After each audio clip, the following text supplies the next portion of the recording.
जय गुरुदेव।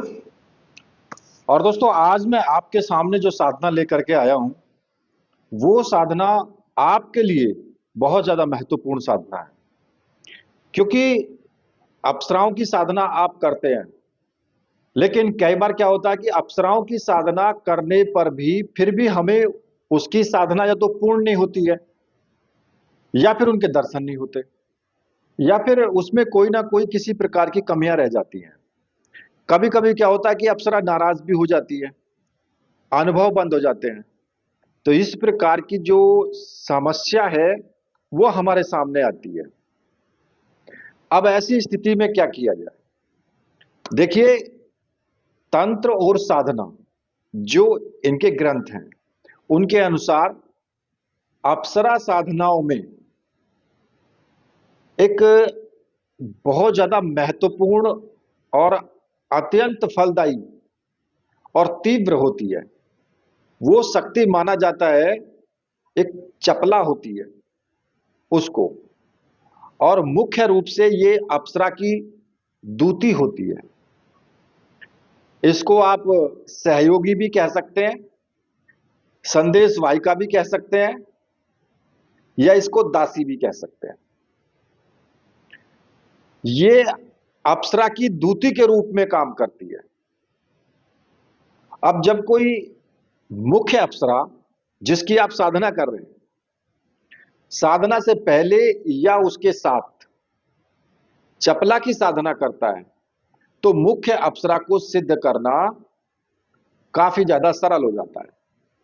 क्योंकि चपला साधक और अप्सरा के बीच की जो दूरी है उसको समाप्त कर देती है, उसका माध्यम बन जाती है वो। जैसे कि हम किसी से कहें, अगर हमें अधिकारी से मिलना है और अधिकारी से हम डायरेक्ट नहीं मिल सकते, तो हम क्या करते हैं, किसी चपड़ासी को बोलते हैं, तो वो हमें मिलवा देता है। वही कार्य इसमें भी है। जो चपला साधना है, ये चपला जो होती है ये दूती होती है उसकी, अप्सरा की। और चपला साधना की जो प्रत्यक्षीकरण है या प्रत्यक्ष दर्शन की जो विधि है, मंत्र है, नियम, सावधानियां, उसको मैं पूर्ण रूप से इस वीडियो में आपको बताऊंगा। देखिए, वीडियो शुरू करने से पहले मैं आपसे एक बात कहना चाहूंगा कि बहुत से लोग क्या करते हैं, कहते हैं कि जी हमें गुरु दीक्षा चाहिए। ठीक है भाई, गुरु दीक्षा मिल जाएगी, लेकिन उसके साथ में गुरु दीक्षा तो ले लेते हैं, लेकिन सामग्री उसकी नहीं लेते। भाई यंत्र हो गया, माला हो गई, और गुरु चादर है, आसन हो गया, गुरुदेव का चित्र, उस सामग्री को लेना बहुत जरूरी होता है। क्योंकि आप अगर गुरु दीक्षा ले लेते हैं, गुरु मंत्र जाप करते हैं, तो हमेशा गुरु यंत्र का पूजन किया जाता है। गुरु चादर ओढ़ करके, गुरु आसन पर बैठ करके, और सामने गुरुदेव का चित्र हो, और गुरु माला से फिर मंत्र जाप किया जाता है, जो सही तरीका है। और ये जो गुरु चादर, गुरु यंत्र, गुरु माला, गुरु आसन, ये जो चीजें होती हैं, ये हमें दूसरी साधना जब हम करते हैं ना, चाहे हम अप्सरा की करें, यक्षिणी की करें, योगिनी की करें, या फिर आपका बटुक भैरव हो गया या महाविद्या हो गई, अगर हम उनकी साधना करते हैं, तो ये हमारा प्रोटेक्शन का काम करती हैं। जो भी गुरु सामग्री है वो हमारा प्रोटेक्शन का काम करती है, साधनाओं में हमारी रक्षा भी करती है और साधनाओं में सफलता भी दिलवाती है।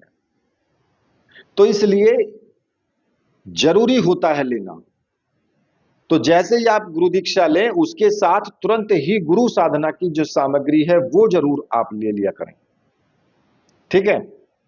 अब मैं आपको आगे जो अप्सरा की सहयोगी है चपला, उसका स्वरूप, उसका परिचय पहले मैं आपको देता हूं। देखिए, चपला का अर्थ क्या होता है? बिजली की तरह तीव्र या चंचल। और अपने नाम के अनुसार ही ये शक्ति अत्यंत तीव्र गति से कार्य करती है, और अद्वितीय मोहिनी रूप में लावण्य से युक्त जो है ये रहती है। अब इसका स्वरूप ये क्या होता है कि ये स्वर्णिम आभा वाली है, अत्यंत ही सुंदर है, बहुत ज्यादा सुंदर है, अप्सरा के समान ही सुंदर है, यौवन से भरपूर परिपूर्ण है और चंचल नेत्रों वाली है, इसीलिए इसको चपला भी नाम कहा दिया गया है। अब इसकी भूमिका क्या होती है, वही मैंने आपको जो पहले बताया कि दूती के रूप में इसका मुख्य कार्य है साधक की इच्छा को मुख्य अप्सरा तक पहुंचाना और साधक के चक्रों को जागृत करना, जो हमारे सब 7 चक्र होते हैं उनको जागृत करना, ताकि अप्सरा के तीव्र आकर्षण और तेज को सहन कर सकें। तो ये पहले ही उस काम को पूर्ण कर देती है, जिससे कि अप्सरा साधना करने में हमें किसी प्रकार की कोई प्रॉब्लम नहीं होती। ठीक है, अब मैं आपको इसकी साधना के विषय में बताता हूं कि भाई साधना हमें किस प्रकार से करनी चाहिए। देखिए, इसके प्रत्यक्षीकरण की साधना के लिए सबसे पहली बात है कि मंत्र का उच्चारण पूर्ण रूप से शुद्ध होना चाहिए। ठीक है, कई लोग मंत्र उच्चारण करने में गलती करते हैं और बहुत जल्दी जल्दी तीव्र गति में मंत्र का उच्चारण करते हैं। मंत्र का उच्चारण जो होना चाहिए वो शांत, एक ही लय में और मध्यम गति से होना चाहिए। ठीक है, अब मैं आपको जो इसमें प्रयुक्त होने वाली सामग्री है उसके विषय में मैं आपको बता देता हूं कि भाई इसमें कौन कौन सी सामग्री आपकी लगेगी। इसमें एक गोमती चक्र, एक अप्सरा माला और एक रक्षा माला, ये 3 सामग्रियां इसमें लगेंगी और तीनों सामग्री मंत्र सिद्ध और प्राण प्रतिष्ठा युक्त होनी चाहिए।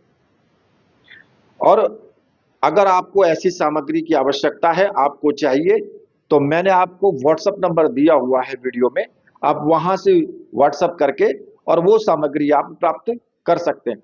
सामग्री आपको 100% मिलेगी, इसमें किसी प्रकार का कोई संदेह नहीं है। ठीक है, अब ये साधना जो है 7 दिन या 1 दिन की साधना है बस केवल, या तो आप इसको 7 दिन करेंगे या 1 दिन में ही ये सिद्ध हो जाती है। अब जो ये 1 दिवसीय साधना या 7 दिवसीय, इसका मैं आपको थोड़ा सा भेद बाद में बताऊंगा। वीडियो में पूरा बना रहें और पूरी वीडियो देखें, तभी आपकी समझ में आएगा। ठीक है, और साधना केवल रात्रि को ही करनी है, दिन में नहीं करनी है। जब आपके पास ये सामग्री आ जाएगी तो मैं आपको पूरा बता रहा हूं कि भाई साधना किस टाइम पर करनी है, किस दिन से शुरू करनी है। इस साधना को किसी भी शुक्रवार से, पूर्णिमा से या ग्रहण काल में, दीपावली पर, होली पर, किसी भी शुभ दिन में रात्रि को 10 बजे के बाद आपको शुरू करना है। अब इसमें साधक का जो मुख है वो उत्तर की तरफ होना चाहिए या पूर्व दिशा की तरफ होना चाहिए। ठीक है, आसन और जो आपके वस्त्र रहेंगे पहनने के, या तो गुलाबी हो, सफेद हो या पीले हो, तीनों में से कोई भी आप किसी वस्त्र ले सकते हैं, या तो गुलाबी ले ले, पीला ले ले या फिर सफेद ले ले। ठीक है, साधना करनी कहां पर है? साधना कक्ष आपका एकांत रूम होना चाहिए, जहां कोई व्यक्ति जो है प्रवेश ना करे बिल्कुल भी। ठीक है, आपका पूजा घर भी हो सकता है ऐसा, आपका कोई घर में एकांत कमरा भी हो सकता है ऐसा, या फिर कोई मंदिर के अंदर भी एकांत रूम हो सकता है, लेकिन होना चाहिए एकांत। ठीक है, और कमरे को इत्र, लोबान, गुलाब, इनकी अगरबत्ती जला करके उसको पहले सुगंधित कर लें। ठीक है, अब इसमें जो सामग्री आपने ली है वो सामग्री और जो चौकी, एक लकड़ी की चौकी ले लें, उस पर आप कपड़ा बिछा लें, जो भी कपड़ा आपने पहनने के लिए लिया है उसी कलर का आप ले सकते हैं। अब इसके अलावा आपको क्या चाहिए? इसके अलावा गुरुदेव का चित्र होना चाहिए। एक दीपक इसमें या तो शुद्ध घी का आप जलाएं, या फिर चमेली के तेल का भी आप जला सकते हैं। अगरबत्ती, धूप बत्ती, मोगरे की, लोबान की, किसी भी तरीके की आप सुगंधित अगरबत्ती जलाएं। इत्र होना चाहिए आपके पास, फूल होने चाहिए, सुगंधित फूल हो, मोगरे के हों या फिर गुलाब के हों, किसी के भी हों, ठीक है। और इसके अलावा चावल, सिंदूर या अष्टगंध जो भी आपके पास है वो आप ले लें, और थोड़ा सा पानी वो जरूर रखें। और इसके लिए भोग की सामग्री, भोग में आप मिठाई ले सकते हैं, बर्फी, खीर, आप कुछ भी ले सकते हैं भोग में। और चपला को जो है गुलाब के और मोगरे के जो फूल हैं वो सबसे ज्यादा प्रिय है, ठीक है। अब आपको क्या करना है कि आप स्नान आदि करके बिल्कुल एकदम स्वच्छ वस्त्र धारण करें। स्वच्छ वस्त्र धारण करके अपने रूम में आ जाएं जहां आपको साधना करनी है। वहां चौकी पहले से ही आप लगा करके रखें, और अपने ऊपर भी थोड़ा सा इत्र आप छिड़क लें। अब देखिए, कमरे में इत्र छिड़क लिया, अपने ऊपर इत्र छिड़क लिया, और जो सामग्री है वहां पर भी आपने इत्र लगा दिया। तो कई बार क्या होता है कि आपने इत्र का प्रयोग किया, अप्सरा की साधना कर रहे हो या किसी और देवी की साधना कर रहे हो, तो वहां पर नेगेटिविटी यानी कि घूमती फिरती हुई जो नकारात्मक ऊर्जा है, खुशबू के कारण वो भी आ जाती है, ठीक है। अब उनका समाधान क्या है? उनका समाधान यही है कि आपको उनकी उनको रोकने के लिए आपको सुरक्षा चक्र का इस्तेमाल करना है, कवच का इस्तेमाल करना है, ठीक है, जिससे कि वो आपके पास आकर के आपको परेशान ना करें, ठीक है। इसका भी मैं बताऊंगा कि किस प्रकार की, अगर कोई नेगेटिव ऊर्जा आती है तो उसमें बदबू, जैसे सड़ी हुई कोई बदबू आती है ना, इस प्रकार से उसमें बदबू आना आपको शुरू हो जाती है, तो समझ लेना कि कोई नेगेटिव ऊर्जा आ गई है, ठीक है। अब आपको क्या करना है कि आपने सामग्री ले ली, गुरुदेव का चित्र, अप्सरा का चित्र भी आप रख सकते हैं, या आपके पास में कोई और देवी देवता का चित्र हो तो उसको भी आप रख सकते हैं, ठीक है। जैसे भगवान शिव का हो गया, या माता का हो गया, या हनुमान जी का हो गया, किसी का भी आप इसमें चित्र रख सकते हैं, या गणेश जी का है। आप दीपक जला करके, अगरबत्ती जला करके बिल्कुल एकदम सब कुछ रेडी कर दीजिए, और एक प्लेट में आप जो गोमती चक्र है उस चक्र को स्थापित कर दें। और ये जो सामग्री है ये प्राण प्रतिष्ठित होती हैं, तो इसमें आपको टेंशन लेने की जरूरत नहीं है, आप इसको जो है स्थापित कर दें, रक्षा माला को अपने गले में धारण कर लें, ठीक है। अब आपको क्या करना है कि और सारे कार्य आपने पूर्ण कर दिए, तो आपको सबसे पहले आपको क्या करना होगा, अपने गुरु का पूजन आपको करना है, जो भी आपके गुरु हैं। अब गुरु आपने चाहे डॉक्टर नारायण दत्त श्रीमाली जी को आपने गुरु माना है, या फिर आपने भगवान शिव को गुरु माना है, तो आप उन्हीं की तस्वीर सामने रखें, और गुरुदेव को टीका लगाएं, पुष्प चढ़ाएं, चावल चढ़ाएं, धूप दीप आप उनको दिखाएं, और गुरुदेव से हाथ जोड़ करके प्रार्थना करें कि गुरुदेव, मैं ये अप्सरा की सहयोगी चपला की प्रत्यक्ष साधना करने जा रहा हूं, और इस साधना में मुझे पूर्ण रूप से सफलता मिले, आप मुझे आशीर्वाद दीजिए और आज्ञा प्रदान कीजिए। और मन ही मन आज्ञा लेकर के अपने गुरु मंत्र का 1 माला का या 5 माला का आप जाप जरूर करें। अब उसमें आप, अगर आपने डॉक्टर नारायण दत्त श्रीमाली जी को गुरु माना है, तो फिर आप ओम परम तत्वाय नारायणाय गुरुभ्यो नमः, इस मंत्र का आपको जाप करना है। और अगर आपने भगवान शिव को गुरु माना है, तो फिर आप ओम नमः शिवाय, इस मंत्र का आपको जाप करना है, ठीक है। अब गुरुदेव का पूजन हो गया। गुरुदेव का पूजन करने के बाद आपको क्या करना है, एक सुरक्षा चक्र आपको इस्तेमाल करना है। अब उसमें आपको क्या करना है कि नॉर्मल आप सुरक्षा का इस्तेमाल करें कि अपने हाथ में थोड़े से चावल ले लें और सभी दिशाओं में ऐसे फेंकते हुए पीछे आगे ऊपर नीचे सब तरफ आप मंत्र का जाप करें।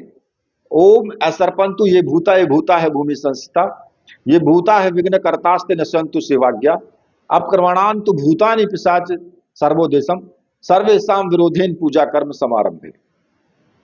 ठीक है, तो आप इस मंत्र का जाप करते हुए सभी दिशाओं में चावल आप फेंक दें। अब सुरक्षा हो गई। इसके अलावा आप सुरक्षा घेरे का इस्तेमाल कर सकते हैं। अगर आपने कोई रक्षात्मक घेरा का मंत्र सिद्ध किया है, जैसे कि 4 महावीर वाला, या फिर ओम नमः वज्र का कोठा जिसमें पिंड हमारा बैठा ये वाला, या फिर अदरवाइज कोई और भी जो कि आपका सिद्ध हो, आप उससे चारों तरफ घेरा आप लगा दें। लेकिन जितनी भी आपकी सामग्री है पूजा से संबंधित, वो सारी घेरे के अंदर होनी चाहिए, घेरे से बाहर कुछ नहीं होना चाहिए। ठीक है, आपको सुरक्षा चक्र का इस्तेमाल करना है। इस्तेमाल हो गया। इसके बाद आपको क्या करना है कि अपने इष्ट का पूजन आपको जरूर करना है। जो भी आपके इष्ट हैं, चाहे वो हनुमान जी हैं, चाहे वो भैरव जी हैं, चाहे माता हैं, कोई भी हो, अपने इष्ट का पूजन करना है, अपने इष्ट का ध्यान करना है और एक माला अपने इष्ट मंत्र की जरूर आपको जाप करना है। आप ये मत सोचिए उसमें कि हनुमान जी का है तो मैं नहीं करूं, नहीं, आप हनुमान जी की आप कर सकते हैं क्योंकि आपके इष्ट हैं। और हनुमान जी की जब आप करेंगे तो वो जो सुरक्षा चक्र बनेगा उसमें हनुमान जी केवल नकारात्मक शक्तियों को रोकेंगे। अप्सरा या फिर दूसरी शक्तियों को, जो सात्विक शक्तियां हैं, उनको रोकने का कोई मतलब नहीं होता। वो शक्तियां आपके पास जरूर आएंगी। ठीक है, क्योंकि आप उनको बुला रहे हो और नकारात्मकता को आप नहीं चाहते हो, तो हनुमान जी समझ जाते हैं कि ये नकारात्मकता को मेरा साधक नहीं चाहता है और केवल सात्विक शक्ति को चाहता है। तो आप उनका जरूर, चाहे किसी आपके जो भी मतलब इष्ट हैं, मेरा कहने का मतलब ये है, आप उनका जरूर एक माला का जाप जरूर कर लें। अब इसके बाद में आपको क्या करना होता है, देखिए साधनाओं में भैरव जी का मुख्य स्थान होता है। ठीक है, जो कोई भी आप साधना करते हैं, चाहे आप योगनी करो, यक्षनी करो, अप्सरा करो, या फिर तो दूसरी साधनाएं करो, महाविद्या करो, भैरव जी सबके साथ हैं। तो इसलिए आपको भैरव जी के थोड़ा पूजन आपको जरूर करना है। बटुक भैरव जी का कर लीजिए।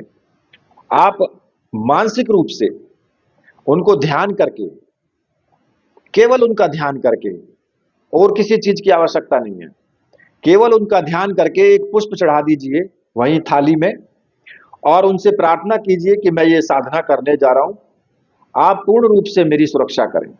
और एक माला जो भैरव मंत्र है उसकी आप जाप कर सकते हैं। देखिए मैं आपको बता रहा हूं जिस मंत्र का आपको जाप करना है, ओम रीम बटुकाय आपदुद्धारणाय कुरकुरु बटुकाय रीम ओम। इस मंत्र का एक माला का जाप कर लें। ठीक है, अब इसके बाद आपको जो अप्सरा की सहयोगी है चपला, मानसिक रूप से जो आपने गोमती चक्र को आपने रखा है, उस चक्र का आपको पूजन करना है। उसके ऊपर आपको सिंदूर से टीका भी लगाना है, पुष्प चढ़ाना है, चावल चढ़ाने हैं, धूप दीप दिखाना है। यानी उसको आप जो चपला है उसका केंद्र माने, उसको अपने मन के अंदर उसको केंद्र माने आप। ठीक है, अब आपको क्या करना है कि जब आप उसका पूजन कर लेंगे तो पूजन करने के बाद अपने हाथ में जल ले लें और थोड़ा सा चावल ले लें। आपको सीधे हाथ में लेना है। ठीक है, इस प्रकार से। और उसमें आपको संकल्प लेना है कि मैं, अपना नाम बोले, चपला दूती को प्रत्यक्ष रूप में सिद्ध करने के लिए यह साधना कर रहा हूं, वह मुझे प्रत्यक्ष दर्शन दे और मेरी सहायक बने। ठीक है, और इसके बाद वो जमीन पर आप जल छोड़ दें। अब आपको क्या करना है, अब आपको मेन जो मंत्र है उस मंत्र का आपको जाप करना है। ठीक है, मंत्र मैं आपको बता रहा हूं। मंत्र इस प्रकार से है, ओम रीम चपला दूती प्रत्यक्षम दृश्य रीम फट। इस मंत्र का आपको जाप करना है। ठीक है, और इस मंत्र का जाप आपको प्रतिदिन 21 माला का जाप करना है और 7 दिन तक लगातार करना है। ठीक है, अब बात आती है कि एक दिवसीय साधना कैसे बनेगी। यदि आप एक दिवसीय तीव्र साधना करना चाहते हो तो आपको एक ही रात में या तो 51 माला का जाप करना है या 108 माला का जाप करना है। यानी अगर आप एक दिन की साधना करते हैं या तो आप 51 माला का जाप कीजिए या आप 108 माला का जाप करें। और अगर आपको साधना थोड़ा लंबी करनी है 7 दिन तक तो 21 माला प्रतिदिन आप इसका जाप करें। ठीक है, अब इसके जो कुछ नियम हैं मैं आपको बता देता हूं। साधना आपको रोज प्रतिदिन इसी क्रम से करनी होगी। केवल संकल्प आपको पहले दिन लेना है, बाकी और किसी दिन संकल्प नहीं लेना है। बाकी जितनी भी क्रियाएं हैं वो सभी इसी प्रकार से आपको करनी है। अब साधना के जो नियम हैं, पूर्ण ब्रह्मचर्य का पालन करना है आपको। वीडियो अभी आप लगातार देखते रहें क्योंकि अभी और कुछ बातें आने वाली है। ठीक है, आपको जो है साधना के दौरान पूर्ण ब्रह्मचर्य का पालन करना है। मन वचन कर्म तीनों चीजों से ब्रह्मचर्य का पालन अनिवार्य है। कामुक विचार जो होते हैं और दृश्य पूरी तरीके से उनसे दूर आपको रहना है। ठीक है, एकांतवास करें ज्यादा से ज्यादा। अगर साधना के दिनों में कम से कम लोगों से आप बात करें, अपने अनुभव आपको किसी को नहीं बताने हैं। अगर हो सके तो जमीन पर सोएं चटाई बिछा करके या गद्दा बिछा ले नीचे, आप जमीन पर सोना चाहिए। सात्विक भोजन करें, प्याज लहसुन मांस मदिरा का पूर्ण रूप से आपको त्याग कर देना है। केवल एक समय भोजन आपको करना है या फलाहार लें। सात्विक भोजन करें या फिर फलाहार ले सकते हैं। अब इसमें अनुभव कैसे हो सकते हैं ये भी बात आती है। देखिए, अनुभव इसमें प्रारंभिक अनुभव जो होते हैं 1 दिन से लेकर के पहले 3 दिन तक, कमरे में अचानक से तीव्र सुगंध मोगरे की गुलाब की एकदम से फैल जाना, ऐसा लगना कि कोई आसपास घूम रहा है, हवा का झोंका आया है। ठीक है, इस प्रकार के अनुभव हो सकते हैं। दूसरा, मध्यम अनुभव जो होते हैं यानी कि 4 से 5 दिन के बीच में पायल की छनछनाहट आएगी, हंसने की कोई धीमी सी आवाज सुनाई दे, या ध्यान के समय में जब आप आंख बंद करके मंत्र जाप करते हैं तो आंखों के सामने बिजली की तरह कोई चीज चमके या स्वर्ण की तरह प्रकाश पीले रंग का आपको दिखाई दे, ऐसे अनुभव हो सकते हैं। और अंतिम दिन में आपको प्रत्यक्षीकरण की संभावनाएं होती हैं। साधना का जो अंतिम दिन होता है, साधक के सामने एक बहुत ही ज्यादा खूबसूरत स्त्री का बिंब स्पष्ट होने लगता है। जब मंत्र जाप यानी कि मंत्र की शक्ति पूर्ण होती है तो अप्सरा प्रकट होकर के बात आपसे करती है। ठीक है, अब होता क्या है कि उससे पहले जितना आपने संकल्प लिया है उससे पहले आपको उससे कोई भी बातचीत नहीं करनी है। आ जाए बैठने दीजिए, बैठी रहें। जब आपका मंत्र जाप पूरा हो जाए तब उनको जो है आप थोड़ा सा इत्र और पुष्प उनको जो है समर्पित कर दें। ठीक है, उसके बाद ही सिद्ध होने के बाद, जब कहने का मतलब मेरा यह है कि आप तभी बात करें जब आपका मंत्र जाप पूरा हो जाए।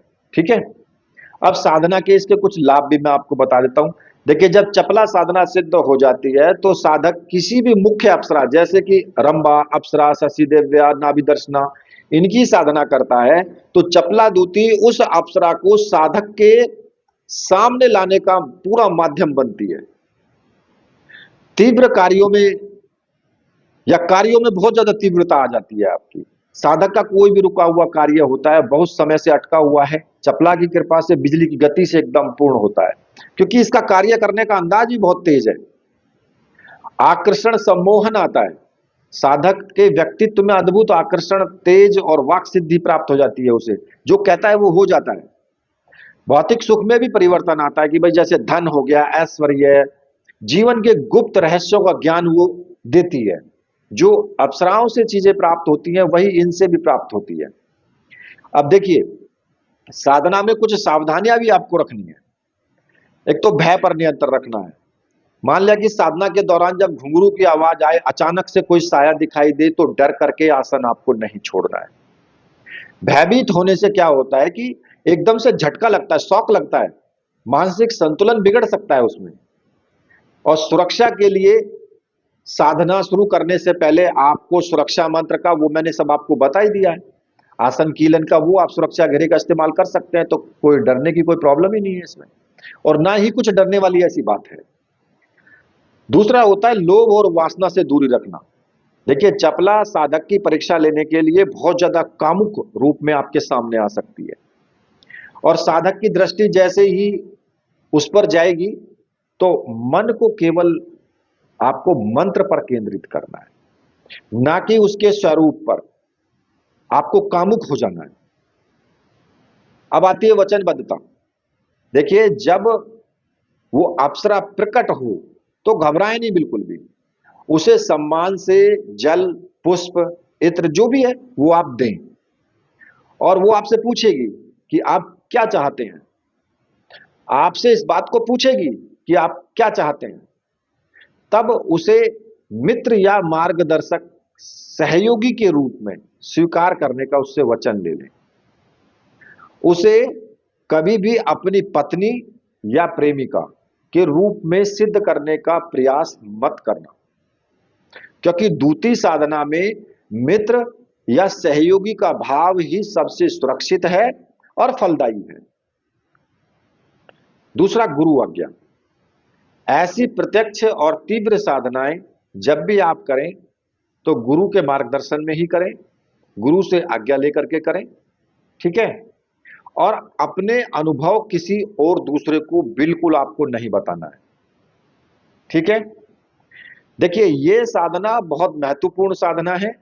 अगर आप इस साधना को पहले शुरुआत में कर लेते हैं तो अप्सरा सिद्ध करने की आगे जो प्रक्रिया है वो बहुत आसान हो जाती है। पूरी विधि मैंने आपको बता दी। अब वीडियो को मैं यहीं पर समाप्त करता हूं। मेरे साथ बोलिए, बोलिए वीर बजरंगबली हनुमान जी महाराज की जय। बोलिए मेरे परमहंस गुरुदेव की जय।